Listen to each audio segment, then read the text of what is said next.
1973. Andrews Air Force Base, Maryland. Two men watch a demonstration that will change history. One is the Shah of Iran, Mohammad Reza Pahlavi. The other is an American president, Richard Nixon.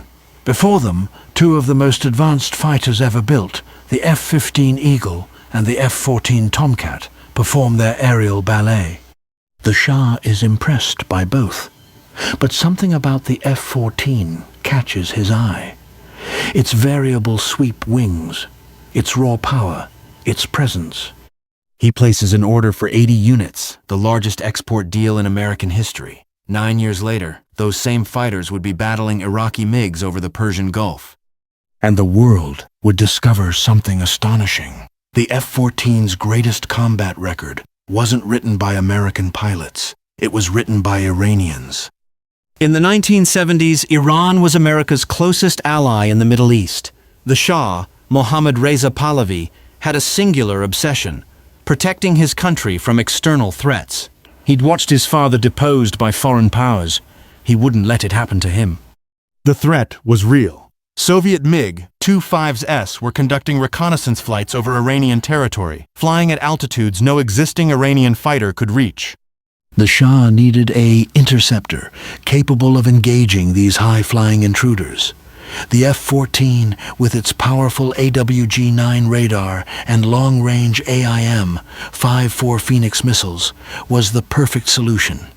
In 1972, President Nixon visited Tehran and offered the Shah access to America's newest military technology. The Iranians were attracted to both the F-14 and the F-15 Eagle. A demonstration was arranged at Andrews Air Force Base. The F-14's performance was so impressive that the Shah placed an immediate order. The deal was staggering.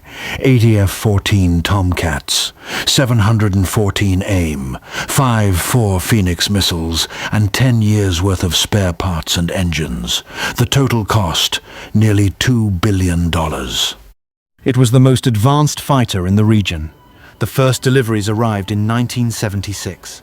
By 1979, 79 of the 80 aircraft had been delivered to the Imperial Iranian Air Force. One remained in the US for testing and would never be delivered. Then everything changed. In 1979, the Shah was overthrown during the Iranian Revolution. The new Islamic Republic, led by Ayatollah Khomeini, was violently anti-American. Existing orders for Western weaponry were cancelled, but the F-14s already in the country remained. The irony was profound. The United States had sold its most advanced fighter to a trusted ally. Now that ally was an enemy. The US imposed arms embargo, cutting off all official support. Iran's new rulers faced a choice: ground the F-14s or find a way to keep them flying. They chose to keep flying. What followed was one of the most remarkable stories of aviation ingenuity in history. Iranian engineers, cut off from American supplies, had to reverse engineer components, cannibalize grounded aircraft, and develop domestic alternatives. They even developed their own version of the Phoenix missile, the Fakor 90, designed specifically for the F-14's fire control system. The new regime also had to deal with the pilots. Many had been loyal to the Shah. Some were imprisoned, some were executed. Others, like Jalil Zandi, survived imprisonment and went on to become legends. The 22nd of September 1980, Iraq invades Iran. The Iran-Iraq War has begun. Saddam Hussein's Air Force is confident. They have modern Soviet MiGs, French Mirages, and extensive Western support. They expect to dominate the skies. They're wrong. The first air-to-air kill by an F-14 wasn't achieved by an American pilot. It was an Iranian, on the 7th of September 1981, day before the war officially began. The Tomcat's AWG-9 radar could track 24 targets simultaneously. Its AIM-54 Phoenix missile could engage targets beyond 100 miles. Iraqi pilots didn't know what hit them. In the first 6 months of the war, the F-14's superiority quickly became apparent. It reportedly racked up at least 50 air-to-air victories, with only one aircraft damaged in return. One engagement was particularly devastating. An Iranian F-14 reportedly destroyed 3 Iraqi MiGs with a single Phoenix missile. Iraqi pilots grew terrified. The presence of an F-14 in an area was usually enough to clear the skies of Iraqi aircraft. The Iraqi Air Force ordered its pilots not to engage F-14s. If you couldn't beat them, the logic went, avoid them. By the end of the war in 1988, Iranian F-14 pilots claimed approximately 130 aerial victories. Some sources suggest the number was even higher, up to 160 or more. The true figure is disputed. As aviation historian Tom Cooper noted, records were repeatedly tampered with for political, religious, or even personal reasons. But the core fact is undeniable. Iranian F-14s dominated the skies. Among the pilots, legends were born. Jalil Zandi is the most successful F-14 pilot in history. He is credited with 11 aerial victories, 8 confirmed through U.S. intelligence documents. His kills included 4 MiG, 2 3S, 2 Su, 2 2S, and other Iraqi aircraft. He survived imprisonment under the new regime to become Iran's greatest ace. Mostafa Roustaie scored 5 kills, making him one of the few aces to fly the Tomcat. He described the F-14 as the last word in the fighter business. In one memorable engagement on the 26th of October 1982, he chased a nimble MiG 2-1 through a valley at treetop level, describing the Iraqi pilot as a miracle worker. Asadollah Adeli and his radar intercept officer achieved something unprecedented, shooting down 3 Iraqi MiG, 2 3S with a single aim, 5-4 Phoenix missile on the 7th of January 1981. The Iran-Iraq War was a brutal, grinding conflict. But in the skies, the F-14 was king. Let's put these numbers in perspective. The U.S. Navy flew the F-14 for 32 years. In that entire time, American Tomcat pilots scored 5 aerial victories, 2 Libyan Su, 2 2S in 1981, 2 Libyan MiG, 2 3S in 1989, and 1 Iraqi Mi-8 helicopter during Desert Storm.